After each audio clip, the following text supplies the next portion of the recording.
Budget आ रहा है तो हम लोगों की मांगे हैं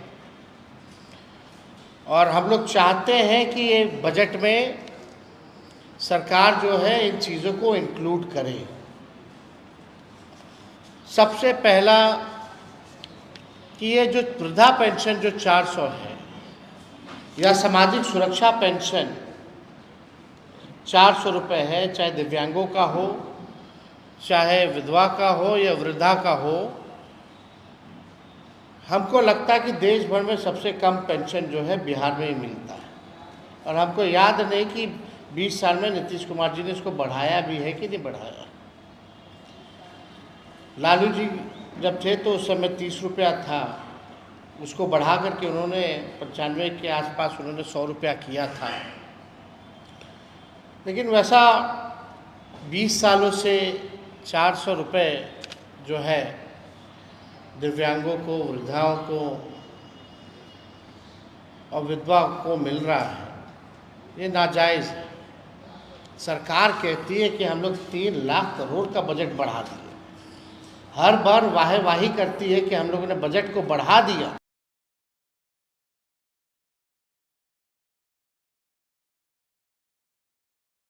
का पेंशन क्यों नहीं बढ़ाया गया? बगल का राज्य जो हम रहा है और बिहार में केवल जो है 400 पेंशन हो, दिव्यांगों का पेंशन हो या विधवा पेंशन, इसको 400 से बढ़ा करके जो है 1500 रुपये किया जाए। और हमारी दूसरी सबसे बड़ी मांग है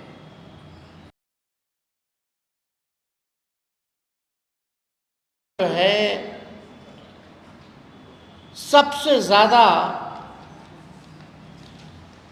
बढ़ा हुआ है अब तक के मुकाबले। में अगर कोई बीमार पड़ जाए तो इलाज कराना, दवा कराना, घर का बजट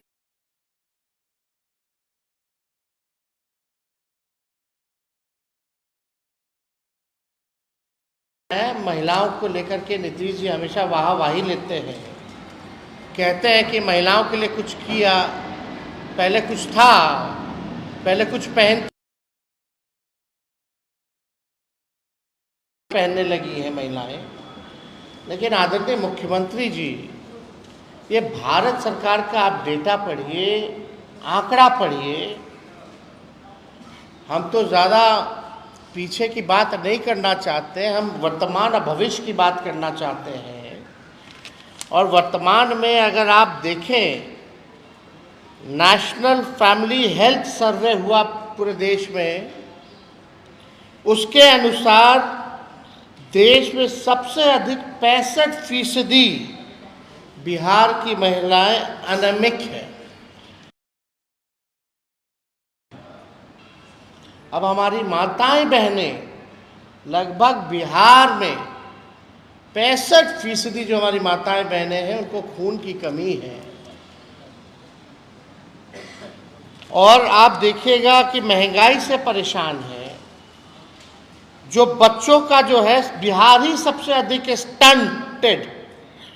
स्टंटेड यानी बौनेपन के शिकार।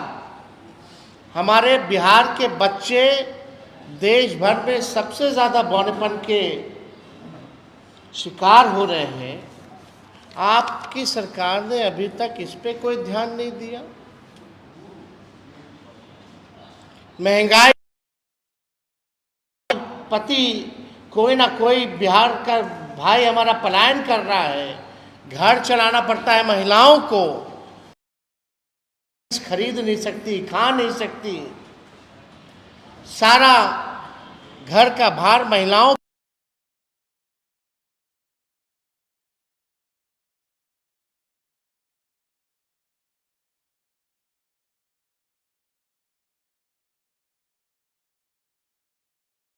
खाते में दे, ताकि उनमें कोई खून की कमी ना हो और हमारा आने वाला भविष्य बौनेपन का शिकार ना हो। ये काम कम से कम मुख्यमंत्री करें।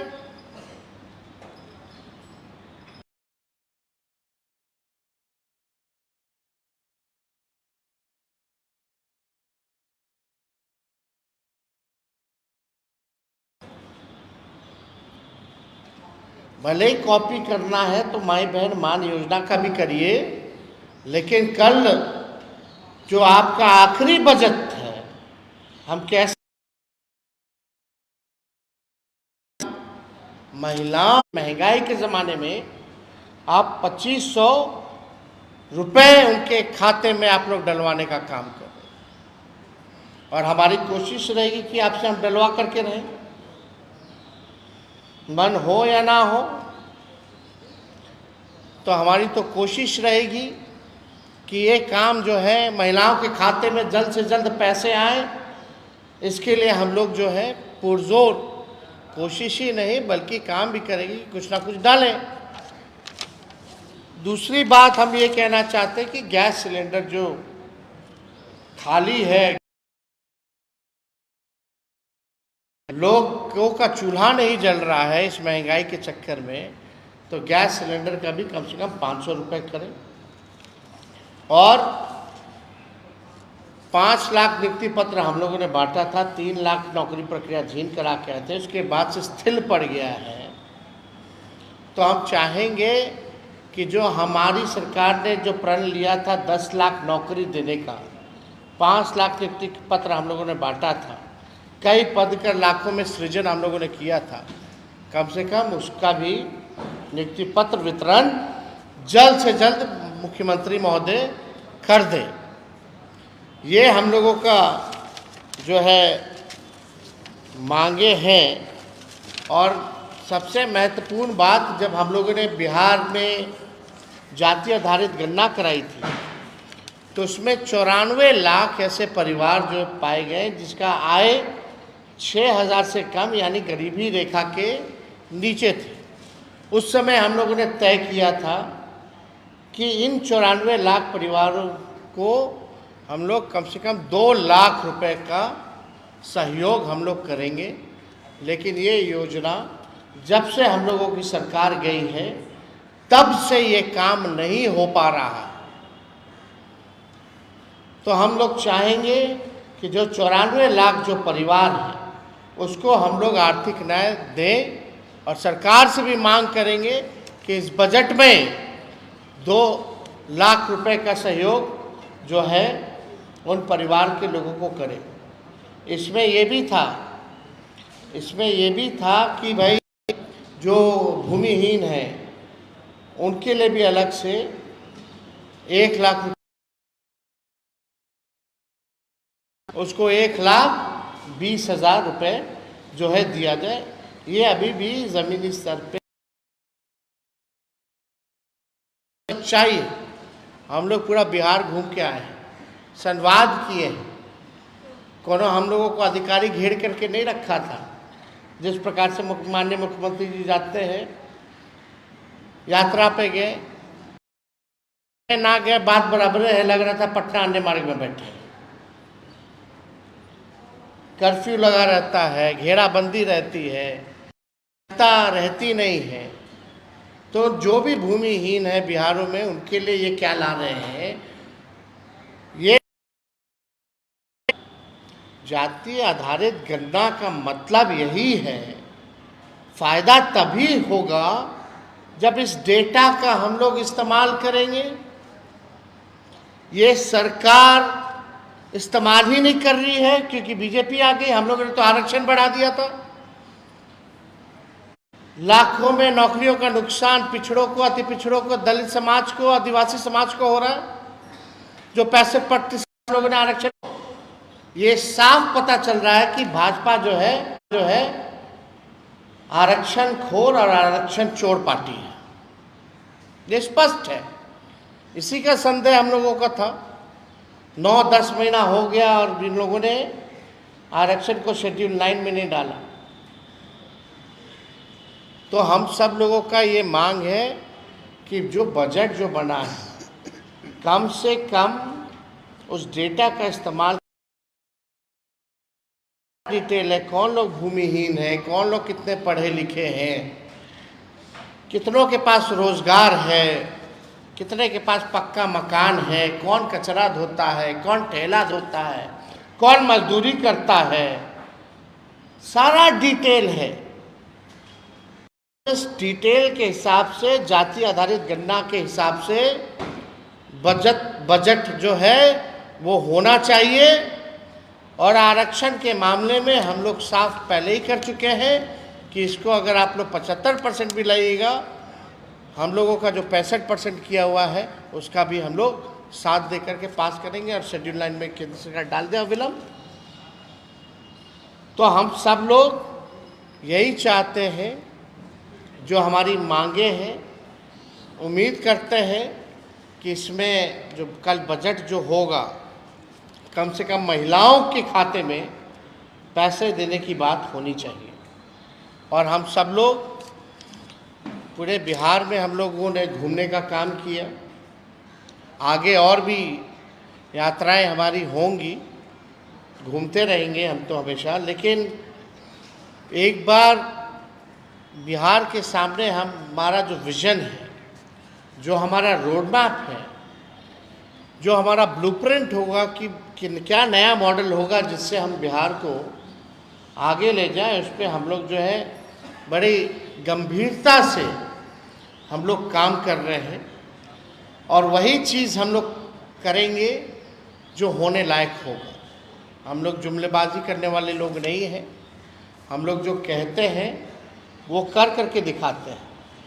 और नीति आयोग का आपने रिपोर्ट भी देखा होगा, जिसमें बिहार जो है साक्षरता के मामले में, प्रति व्यक्ति आय या निवेश के मामले में, या किसानों के आय के मामले में जो है बिहार सबसे फिसड्डी है।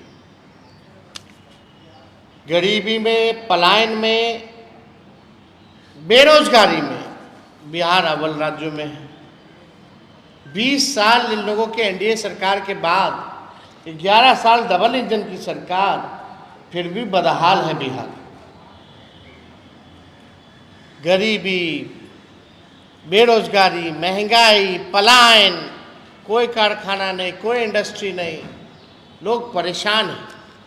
और एक और हमारी मांग छूट गई थी कि भाई, महत्वपूर्ण मांग ये भी थी कि जो बिहार में बिजली सबसे महंगा, जो पूरे देश में सबसे ज़्यादा मिलता है, तो हर घर कम से कम 200 यूनिट सरकार जो है फ्री में बिजली भी उपलब्ध कराने का काम करे।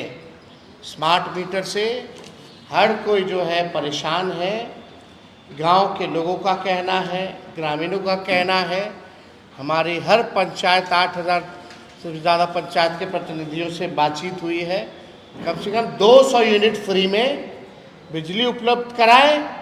और कम से कम किसानों के लिए भी जो है फ्री में बिजली उपलब्ध सरकार को कराना चाहिए। तो ये हम लोगों की मांगे हैं, जो हमको लगा कल बजट आ रहा है, और इस बात को तो हम लोग कई महीनों से हम लोग ये कहते रहे हैं। अब सरकार को ध्यान देने की ज़रूरत है। हालांकि सरकार जो है, आप लोग जान ही रहे हैं, आज की स्थिति बिहार में कोई सरकार नाम की कोई चीज़ नहीं रह गई है। हाउस कैसे चल रहा है, सदन कैसे चल रहा है, वो भी आप देख रहे हैं। सरकार कैसे चल रहा है, वो भी आप देख रहे हैं। तो हम लोग हर एक मुद्दे को विधानसभा में भी हम लोग उठाएंगे। और 4 तारीख को मेरा भाषण भी होने जा रहा है राज्यपाल के अभिभाषण पे। तो सरकार का पोल भी जो है हम लोग खोलने का काम करेंगे, चाहे भ्रष्टाचार का मामला हो, चाहे अपराध का मामला हो, चाहे गरीबी, बेरोजगारी, महंगाई का मामला हो। और हवा में नहीं, उनके मंत्री लोग हवा में जवाब देते हैं। हम लोग बाकायदा ऑथेंटिक डेटा के साथ जो है सरकार के सामने हम लोग बात को रखेंगे। लेकिन आप लोग सब लोग देखिएगा, जब माननीय मुख्यमंत्री जी जवाब देने उठेंगे तो वही टेप रिकॉर्डर बजना शुरू हो जाएगा। वही टेप रिकॉर्डर हमको लगता है आप सब लोगों को रटा गया होगा। जब मुख्यमंत्री जी खड़े होते होंगे भाषण देने, तो अगला उनका क्या शब्द होगा, क्या सेंटेंस होगा, वो आप लोग अपने मन में गुनगुना लेते होंगे। ये सच्चाई है। इसलिए हमने कल ट्वीट करके कहा कि भाई 15 साल से पुराना अगर गाड़ी हो जाती है तो सरकार इजाज़त नहीं देती है चलाने के लिए, क्योंकि गाड़ी खटारा हो जाता है, प्रदूषण करने लगता है, मेंटेनेंस बार बार चाहिए होता है, फिर भी खटारा ही रहता है। तो अब समय है, बिहार के लोग नई गाड़ी पे बैठना चाहते हैं, तेज़ रफ्तार से बिहार का विकास चाहते हैं। 20 साल इनका गति हम लोगों ने देख लिया, जबकि तब जब 11 साल ये डबल इंजन की सरकार में है। अब बिहार चाहे कूद के प्रधानमंत्री आए, मोस्ट वेलकम प्रधानमंत्री जी, आप 300 दिन क्या 365 दिन अब मखाना खाइएगा, सुबह शाम सत्तू घोल करके पीजिएगा। घोलना नहीं आता है तो लालू जी सिखा देंगे, सूखा भी खाया जाता है सान के, घोल के पिया भी जाता है। तो बिहार की जनता एनडीए सरकार को अच्छे से इस बार चुनाव में सबक सिखाएगी। जिनको सनवाना होगा सनवा देगी बिहार की जनता, जिनको घोलवाना होगा बिहार की जनता घोल देगी। तो अगर आप लोगों का कोई सवाल होगा तो आप लोग पूछ सकते हैं।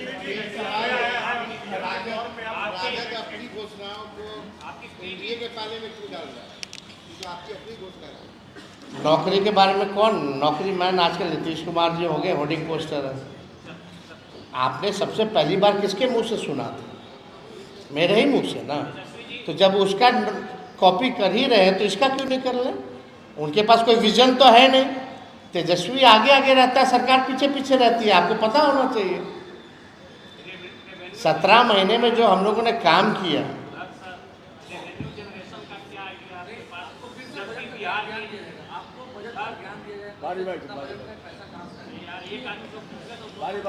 देखिए रेवेन्यू कहाँ से आएगा? बिहार का अभी डेफिसिट 2.9% पे है, जो 3% तक जाके उसके बाद से बिहार डाउनफॉल जाता है। आपके पास कोई डेटा है जहां सरकार ने कितने करोड़ों रुपए जो है सरेंडर किया है, जो बजट का है? बजट का सरेंडर किया है ना, लेकिन ये जो आप यही सवाल ये हम समझ के आपकी बात कि पैसा कहाँ से आएगा, अपने बाप के पास से तो नहीं लाएंगे। बात सुनिए ना, अरे भाई सुन तो लीजिए। यही सवाल नीतीश कुमार जी ने बोला था, संभव है, बोला था कि नहीं बोला था? वो संभव हुआ कि नहीं हुआ? लोगों को नौकरी मिल रही है कि नहीं मिल रही है? प्रक्रियाधीन है कि नहीं है नौकरियां? पद का सृजन हुआ कि नहीं हुआ? हम लोग कोई भी अगर बात करते हैं तो डेटा देख करके बात करते हैं, जो प्रैक्टिकल हो और साइंटिफिक रूप से अध्ययन करके ही हम लोग कह रहे हैं। जब मौका मिलेगा तो आप लोगों को भी बता दिया जाएगा।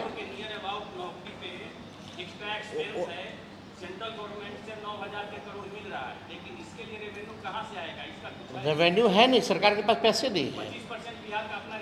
आप सब कुछ है। बजट जो है, अगर इच्छा शक्ति हो, वेल प्लान्ड हो, बजट को अगर अच्छे से मैनेज कर ले तो अच्छे से घर चलेगा। कम बजट में भी कई लोगों का परिवार जो है कम बजट में भी घर हर सुविधा ला सकता है, लेकिन उसमें कोई बिगड़ा हुआ अगर कोई हो जाए, घर का लोगों का मुखिया का अगर कंट्रोल ना रहे तो घर का बजट कितना आता रहे, रेवेन्यू बर्बाद होता जाएगा। तो you need to control the budget. सबसे पहली बात आप मैनेजमेंट की बात है ये। आप लोग सब लोग जान रहे हैं कि हमारा परिवार हो या किसी और का परिवार, कौन कितना वेल मैनेज करता है, बचत कर पाता है, अच्छी चीज़ों में पैसा, लाभदायक योजना चला करके लाता है, तो ज़्यादा फायदा होगा ना। तो वी विल, डोंट वरी। हम लोग जो कहते हैं मेरे को लंबी राजनीति करनी है, हम कोई जुमलेबाजी नहीं करेंगे। I am not 75 years old, मेरा 36 साल उम्र है। भले तेजस्वी की उम्र कच्ची है लेकिन जुबान कच्ची नहीं है। जो हमने कहा है वो हम करके दिखाएंगे।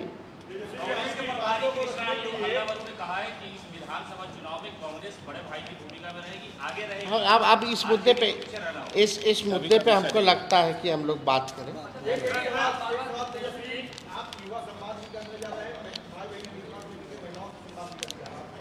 नहीं, हमारा संवाद देखिए रसोइयों से भी होने जा रहा है, युवाओं से भी हो जा रहा है, महिलाओं से भी होने जा रहा है और दिव्यांगों से भी होने जा रहा है। और आने वाले समय में हर लोगों से, किसानों से तो हम मिलते ही रहते हैं, कभी भी टूर पे जाते हैं तो खेत में उतर के मिलते हैं, जाते हैं। और लोगों से भी मिलेंगे जो बिहार के बाहर भी रहते हैं, जो अंदर रहते हैं, नौजवान छात्र छात्राओं से, सभी लोगों से मिलकर के, क्योंकि हमको बिहार को आगे ले जाना है। तो हमारा जो विजन होगा जब हम पेश करेंगे तो बात सबकी होनी चाहिए, सब लोगों की बात होनी चाहिए। अरे भाई, सब लोगों के लिए काम करना है। बिहार में जितने लोग हैं भाई, बारह जब से हम आए तब से यही सवाल पूछ रहे हैं।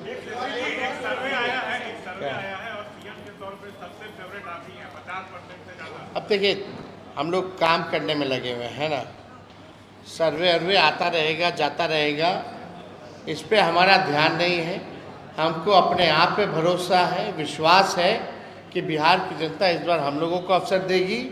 हम लोगों ने जो 17 महीने काम किया है उस पर भरोसा करेगी।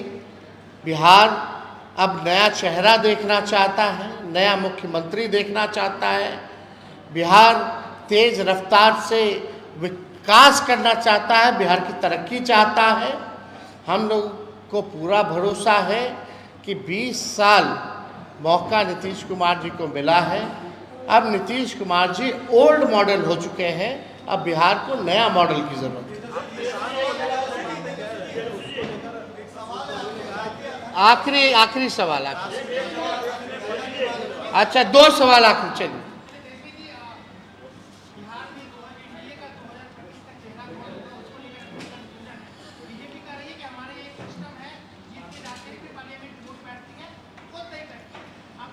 देखिए, हालांकि इसमें हमको टिप्पा टिप्पणी करना नहीं है, ज़्यादा हम इस पे कुछ कहेंगे नहीं। उनका गठबंधन है, उनकी पार्टी है।